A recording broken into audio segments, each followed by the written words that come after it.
প্রতিদিনই আমরা ঘুম থেকে উঠি এবং ঘুম থেকে উঠে সাথে সাথে বলতে হবে আলহামদুলিল্লাহ।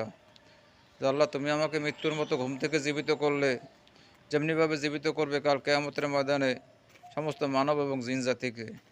আপনি কেন আলহামদুলিল্লাহ বলবেন না? একাত্রে শুয়েছি আমরা অনেক লোক। খবর নিয়ে দেখেন আপনার আশেপাশে কত লোক আর ঘুম থেকে ওঠে নাই, আর ঘুম থেকে ওঠার কোনো সুযোগ নাই, সে পরকালের জন্য চলে গেছে। একটু পরে মসজিদের মাইকে এলান হবে যে একটি শোক সংবাদ অমুকে আর নাই। অতএব ঘুম থেকে উঠে সাথে সাথে বলবেন আলহামদুলিল্লাহ। কারণ আল্লাহ সুবহানাহু ওয়া তাআলা ওই বান্দাকে পছন্দ করে যে বান্দা আল্লাহ সুবহানাহু ওয়া তাআলার শুকরগুজারি করে।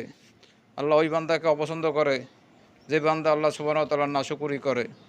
অতএব সদা সর্বদা আল্লাহ সুবহানাহু ওয়া তাআলার শুকরগুজারি করবেন। আল্লাহ তাআলা আপনাকে দুনিয়া এবং আখিরাতে ভালাই দান করবে এবং সদা সর্বদা আল্লাহকে সন্তুষ্ট করবেন। কোনো মানুষকে সন্তুষ্ট করার জন্য কোনো কাজ করবেন না। কোনো মানুষকে সন্তুষ্ট করার জন্য কোনো কাজ করবেন না। সদা সর্বদা আল্লাহ সুবহানাহু ওয়া তাআলাকে স্মরণ করার জন্য কাজ করবেন। আল্লাহ সুবহানাহু ওয়া তাআলাকে সন্তুষ্ট করার জন্য কাজ করবেন। আল্লাহ তাআলা আপনাকে দুনিয়া এবং আখিরাতে কামাই দান করবে।